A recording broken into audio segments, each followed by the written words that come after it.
Well, good evening, and thank you so much for joining us. A very warm welcome to Sports City Extra on this first day of December 2025. We hope you had a great weekend. At least we can say everyone had a great weekend because uh, no team, especially in the big teams that have a huge fan base, no, no team lost. At least we can say we had a great weekend. As you can see, um, it's a one-man army show.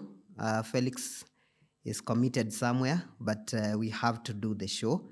My name is Chris Mololo. Our sign language interpreter is Gideon Minor, and we will be here analyzing and reviewing the sporting action over the weekend and what we expect as the week starts in both local and international scene. So we have so much to talk about. We'll start with the Harambee Starlets. We'll also talk about the Junior Stars. We'll talk about Nairobi United, the Sports Pesa Premier League, and of course, the English Premier League, the action over the weekend. And of course, as you know, when December reaches, the matches for the English Premier League, they are very crowded. So you can expect so many matches in these weeks before Christmas. So we'll be talking about that and how the table looks like as per now. So be ready for a very wonderful show. And now let's get started. So as I said, I want to begin with the Harambee Starlets. And I have an update here. Let me read it and then we can talk about it. And remember to interact with us on all our social media platforms. Facebook, our page is Science TV. We are on X at Science TV Kenya, Instagram Science TV Official, TikTok Science TV Kenya. Of course, you can leave your comment there. And our YouTube channel is Science TV Kenya. You can also leave a comment there. And if you've not subscribed, you can just do so. So Kenya Harambee Starlets were denied a morale-boosting win after conceding a stoppage time equalizer in a 1-1 draw with Algeria yesterday. The friendly was the second meeting between the two sides in 5 days, forming part of the final international window of 2025 as both teams continue their preparations for the 2026 Women's Africa Cup of Nations, that's WAFCON. Kenya had lost the first match 2-1 on Tuesday after conceding a late goal. The Starlets approached the rematch with intent, determined to respond after the midweek setback. Both teams started cautiously, but Kenya created the clearest chances in the opening half. The match entered the break goalless, with Kenya looking more organized defensively and sharper in transition than in the first fixture. Head coach Belding Odemba had earlier stressed that the team had worked on correcting the errors that cost them in the opening match, and the improvement showed. Kenya made their pressure count in the 65th minute when Mwanahalima Adam, also known as Dogo, scored the opener with a composed finish, giving the visitors a deserved 1-0 lead. It was a reward for the persistence and the discipline that Starlets displayed through the first hour of play.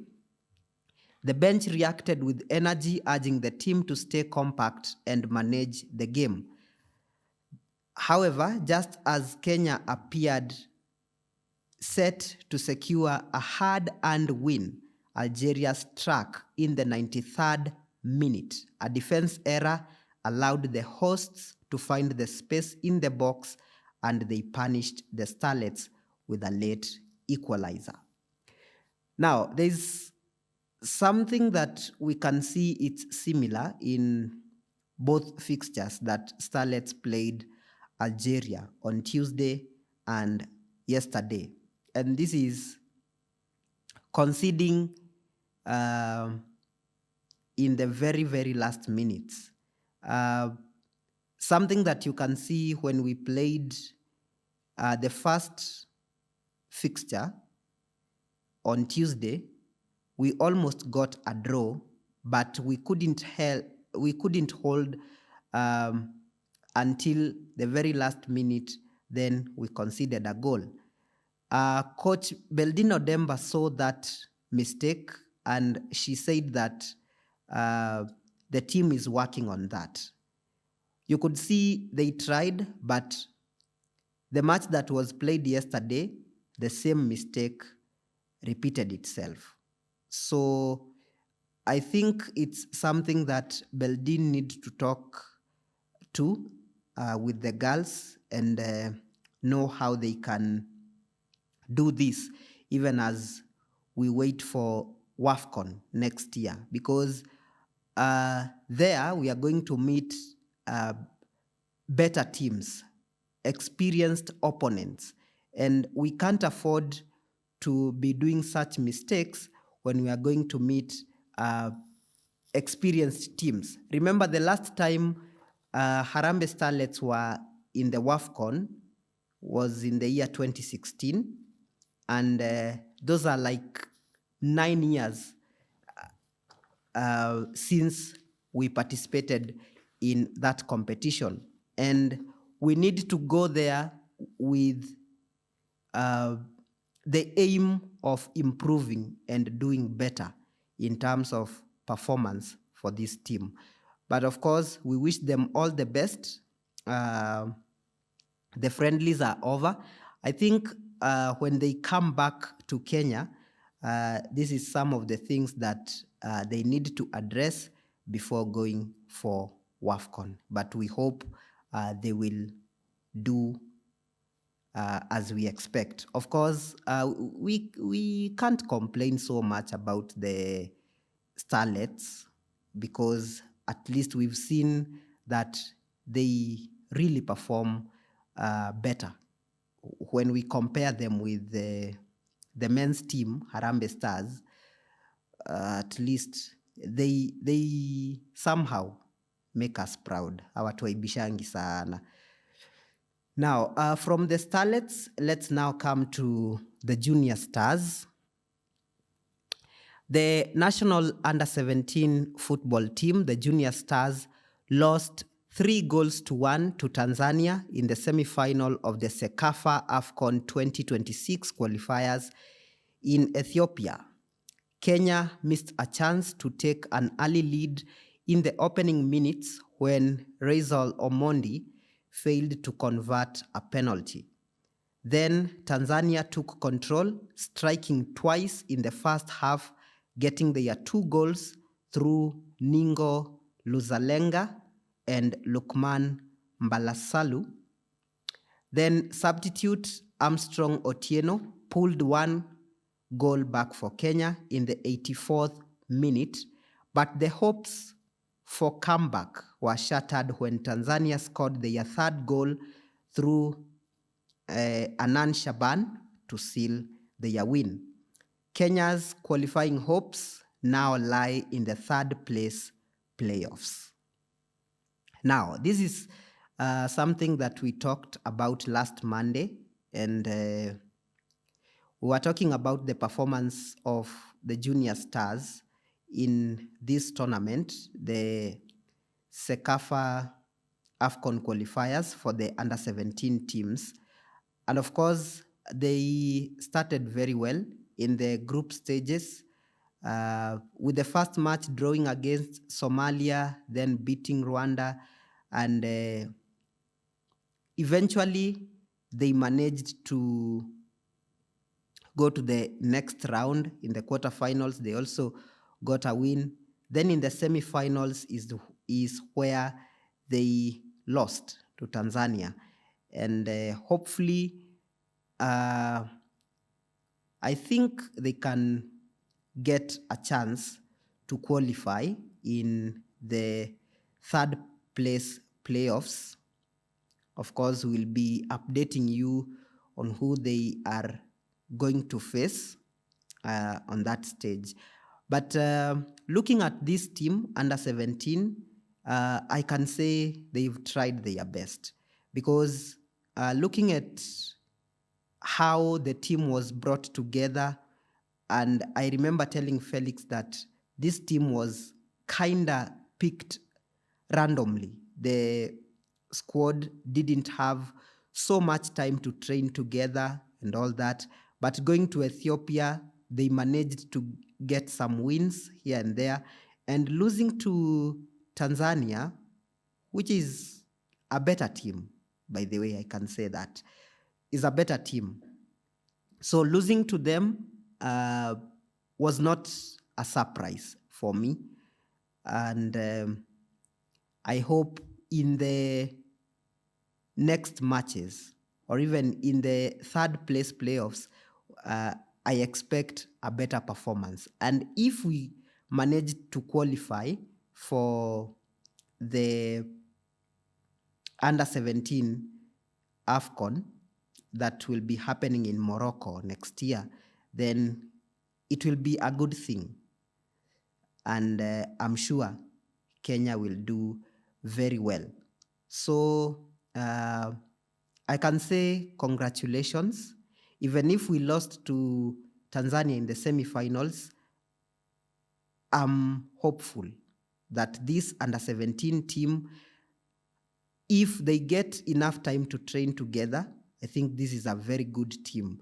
And we can say this is where we can get a future for the Harambee Stars, because the players that we have right now, miaka inasonga, they are aging, and getting these boys and the under 20 guys, if we bring them together, let's say in the AFCON maybe 2029 or 2031, somewhere there, we can really get a very good team from these boys. They just need to train together for a while, make sure that the squad gels, and all will be well.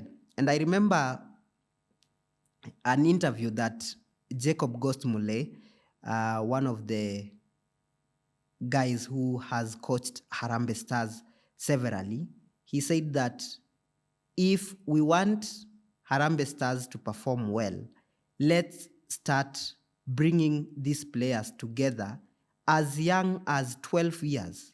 And he even suggested that if possible, let's start sourcing talents as early as when a boy is 5 years old and you can see that he can play football, then let's start from there.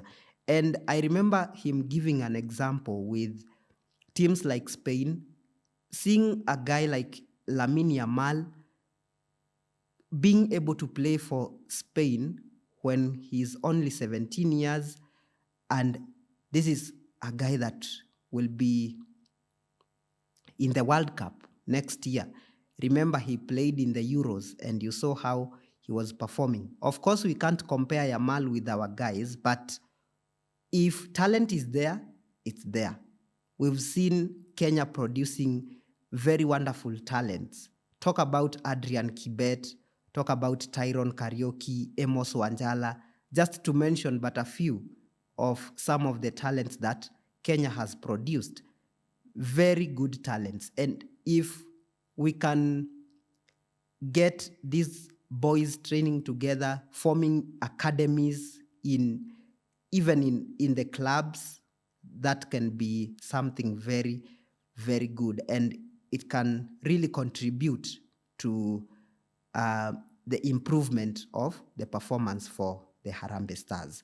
So we hope that something will be done, starting from the federation and the coaches, all the stakeholders in football and other sports, of course, we can see improvement. Of course, in other sports, we really do well. And I don't like agreeing with this notion that Kenya is not a footballing nation. I know we can do better.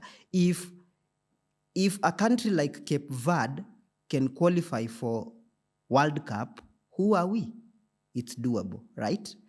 So from there, let's now come to Nairobi United. They are participating in the CAF Confederation Cup. And yesterday, they went down 1-0 against AS Maniema Union from Democratic Republic of Congo. And playing their first home match at the Kasarani Stadium, they held on their experienced opponents, but conceded in the 66th minute, which lasted until the final whistle. Nairobi United will next host Azam FC from Tanzania in January next year.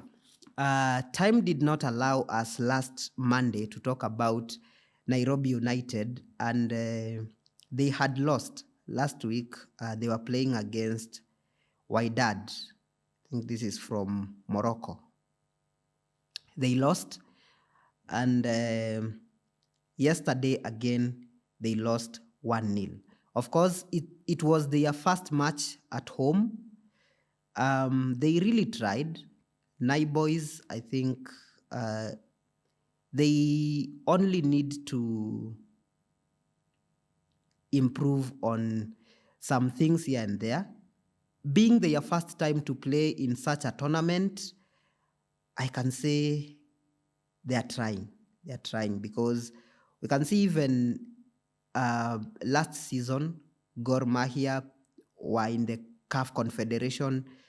They didn't go so far. They were eliminated, I think, in the group stages. Kenya Police in the CAF Champions League, they were eliminated. So for Nairobi United, if they get eliminated in the group stages, I'll not be surprised. But of course, I wish them all the best. This is a team that has really showed that they can play good football. Right from the National Super League to being promoted to the Premier League, I think this is a team that can really represent Kenya very well in such tournaments. So all the best to Nairobi United. So far, they've not gotten any point. Same to Azam FC.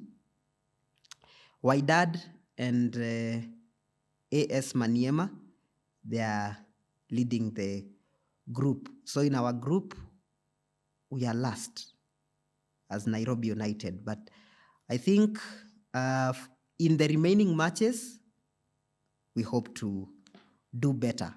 And Nairobi United, with the kind of support they are getting from Governor Sakaja and other stakeholders, I think they can do very well. Now, from there, let me look at the results for the FKF Premier League, also known as the Sport Pesa Premier League. Now, because Felix is not here, I'll have to look at the results here from my phone and tell you how things were. But just to mention some of the matches, over the weekend, we were supposed to have the Mashemeji Derby, but it was postponed because of lacking a venue for this match. Now, I remember we were asking ourselves with Felix here last time, which stadium can really host the Mashemeji Derby, because Looking at Gor Mahia and AFC Leopards, these are teams with very big fan bases here in Kenya. And of course, in the Mashemeji Derby, we always say that this is a high risk match because mostly in the Mashemeji Derby or the so-called high-risk matches, we expect fans to be chaotic and some other things that really happen that are not very good. So, but I think Kasarani could have hosted, only that there were there was the CAF Confederation match being played, Nairobi United versus Maniema. And Nyayo Stadium, I don't think it's very, very good for the Mashemeji Derby. But we hope it will be played eventually, because I don't think we can wait for Talanta Stadium to be completed so that we can play the Mashemeji Derby. I'm sure it can be taken to another stadium. And another match that was postponed was Nairobi United versus Mathare. Of course, because Nairobi United were playing in the CAF Confederation, so that's why they were not able to play.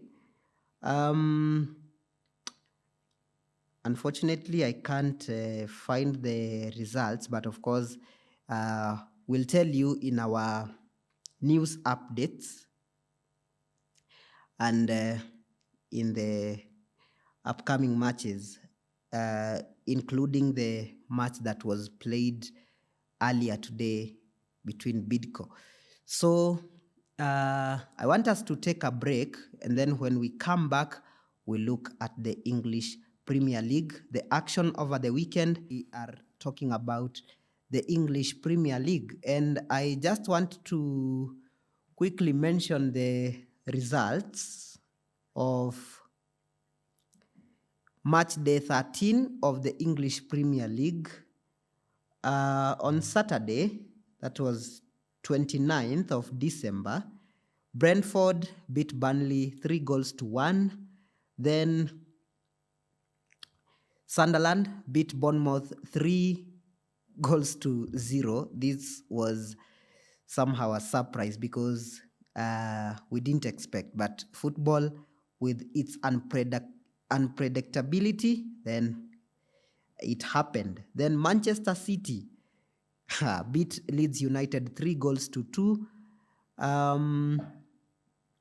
Everton lost 4-1 to Newcastle. Then Tottenham also lost. They were thrashed 2-1 by Fulham. Those are the matches that were played on Saturday. Then yesterday, Crystal Palace were beaten by Manchester United 2-1. Then Liverpool beat West Ham 2-0. Then Aston Villa beat Wolves 1-0. Brighton beat Nottingham Forest 2-0. And then for the big match of the weekend, Chelsea and Arsenal ended on a 1-1 draw. Now, I want us to start at Etihad, where Manchester City beat Leeds 3-2. Of course, Man City had lost 2 matches consecutively. That is in the English Premier League, being beaten by Newcastle, and then in the UEFA Champions League, they lost to Bayer Leverkusen. And on Saturday, they were almost held to a 2-2 draw by Leeds United until the very last minute when they got their goal. But you can see that in that match, the defense area in Manchester City needs some fixing, because Mateus Nunes as a right back, and this is something that I've always told Felix or Bill and Elvis when we talk in our group. I tell them Manchester City, they really have a good squad. Looking at Donnarumma, their goalkeeper, and the other players, but the defense needs some fixing, because looking at Ruben Diaz, looking at Justa Gvardiol, those are the only defenders that you can say they are really trying. But the rest, if Ryan Aït-Nouri returns, then we may see a difference in that defense. And that's why you can see that they are conceding goals. But something good to observe is that Phil Foden is returning to his best. Next match, let me talk about Tottenham versus Fulham. I don't know what's wrong with Tottenham. Is Thomas Frank running out of ideas, or what's happening? Because he started the season very well, and we even thought that Tottenham could be that team that will really perform very well this season. But of course, they still have some players who are injured. And the good thing is that they have the squad depth. But even if we can say they have a squad depth, we are not seeing that performance that we expect, because having such kind of players and that performance, I don't know if they are just losing concentration or what's happening, because you can see that they are really missing James Maddison. You can see that Dejan Kulusevski has also not returned. Those are some of the very important players that they are missing in this squad. But with the return of Mohamed Kudus, you could see that they were able to put some good performance, although they lost to Fulham. Now, they lost against Arsenal in the previous match in the EPL. Then they lost again to Fulham.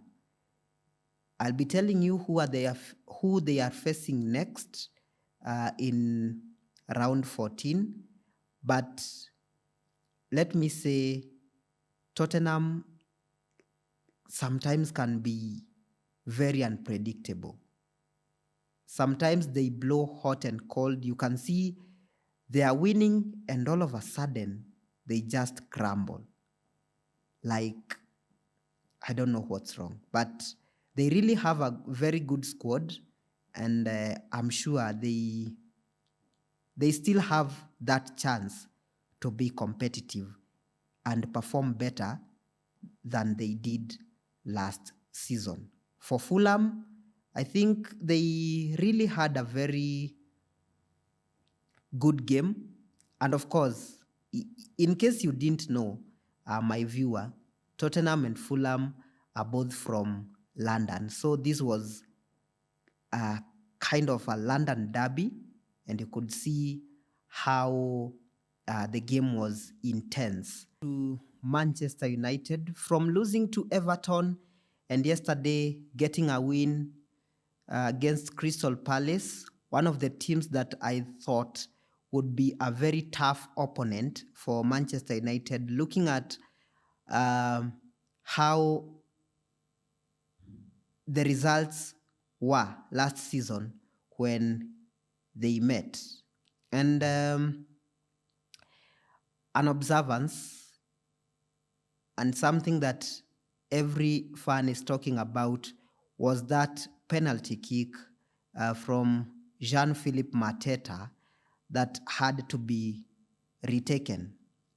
This is a rule that was made last season when a player is taking a penalty and then he hits the ball twice, the penalty has to be retaken.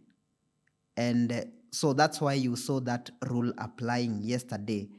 And I think the first incident that we saw, that was Atletico Madrid playing Real Madrid, when Julian Alvarez was taking the penalty and he had to retake it after hitting the ball twice. So that is a rule that is currently applied in football. Anyway, back to the match itself. Of course, Crystal Palace has always been a tough opponent for the Big Six. Looking at how they play, they really give the so-called big teams some tough time, because look at Liverpool. When they play Crystal Palace, of course, you expect Liverpool to struggle. When they play Arsenal, it's not a very easy win. When they play Chelsea, when they play any other big team, you expect Crystal Palace to be a tough opponent. And yesterday, I think Manchester United had some tactics which helped them to get that win. And something that I can also talk about is this system, the 3-4-3 that Ruben Amorim uses. At some point, it looked like it's not working, but I think the players are somehow adapting to it and getting that win from the same system. I think he just needs to do some changes here and there, because I didn't expect Man United to lose against Everton, who had a red card. But as I said, football is kind of unpredictable. But it's a good thing to see that Manchester United managed to get a win. Now, before we even watch the highlights, there's something I observed in that match, and it's about Kobbie Mainoo. Does this guy really have a future here at Manchester United? A question that every fan is asking is, does Ruben Amorim hate this guy to a point that he doesn't want to give him enough time to play? And looking at Kobbie Mainoo during the times of Erik ten Hag, this was a player that you could see is a very good player, is very talented. You could see that he has a future in Manchester United. And he was one of the young lads that you could say, this, in the coming matches or in the future, this would be one of the best defensive midfielders that English Premier League has ever produced. But I think we can't say about him that way, bearing in mind that he's not getting enough time play at Manchester United. Eventually, I think Kobbie Mainoo will leave Manchester United. One has to leave, either Ruben Amorim or Kobbie Mainoo, because I'm sure he also doesn't want to spoil his career because he's still very young. West Ham versus Liverpool. Oh, finally, Liverpool got a win. And just like every Liverpool fan, I am also happy because rival fans were joking about it, asking from champions to chaos what went wrong. And as I said, I'm happy. Getting a win away to West Ham, that was a very, very good thing. But I can say that the changes that Arne Slot made yesterday, especially bringing a natural right back, Joe Gomez really played very well with Connor Bradley and Frimpong unavailable for that match. You could see that Joe Gomez was very ready physically, emotionally for the game, and he really had a very good performance. He even contributed to the first goal that Isak scored. And speaking of Isak, he got his first Premier League goal, something that we can comment about.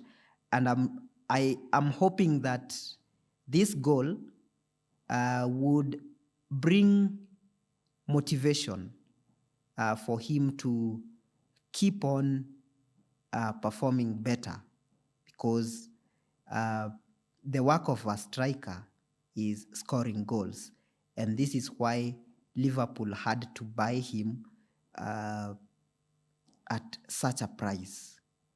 £125 million for a striker to come and flop like that. That will be not something good for the fans and even the management. But we can see Isak, he really had a very wonderful game. Florian Wirtz also had a very good game, Cody Gakpo. And something that I can say we observed is that Arne Slot is starting to prepare himself to play without Salah when he leaves for AFCON. And this is something that we can say with the changes that we saw yesterday. We hope that things will go very well. But he also has some matches to test himself. He's facing Sunderland next, then Leeds United. These are not very easy opponents as they may sound. Chelsea versus Arsenal. 1-1 was a result that I expected. I remember I even told my colleagues, Akina, Bill and Elvis, that Chelsea, no matter how good they look good, sioni vile wangepiga Arsenal. But they almost proved me wrong yesterday. Were it not for the red card that Moises Caicedo got, I think Chelsea really started that game very well until Caicedo made that silly mistake, and that red card was really unnecessary. And looking at a player playing very rough like that, but anyway, it's a derby, is expected. And another incident was that of Trevor Chalobah. Man, that guy was hit very bad, and you could see how his eye was injured, but he continued playing. Otherwise, it was a very intense match as expected, and you could see that Arsenal yesterday you could sense they were missing William Saliba. Although Hincapie and Mosquera played very well in that centre back, but there is that build-up that Saliba brings. And even in the left wing, you could sense that they are missing Leandro Trossard. And in the creativity, Eze was nowhere to be seen yesterday. Then we also have Tottenham versus Newcastle at 11:15 p.m. and Bournemouth versus Everton also at 11:15 p.m. On Wednesday, we have Brighton versus Aston Villa. We also have Burnley versus Crystal Palace. We also have Wolves versus Nottingham Forest. We have Arsenal versus Brentford. Then we also have Liverpool versus Sunderland. Then Leeds United versus Chelsea. And on Thursday, Man United will play West Ham. So those are the upcoming fixtures for the English Premier League. That will be match day 14. Of course, we'll be here to update you with the results. And of course, on Saturday, Elvis and Bill will be telling you the results. They analyze, and then you watch how things were in case you missed to watch the matches. Anyway, that will be all for tonight on Sports City Extra. Thank you so much for watching. Remember to visit our website www.sciencetv.co.ke to look at some of the updates that we have for you there and interact with us on all our social media platforms. Of course, we can't mention everything in one show. Let that conversation continue on our social media platforms and talk about what we saw and what we expect in the coming days. My name is Chris Mololo. Our sign language interpreter has been Gideon Minor. Let's see you. Let's meet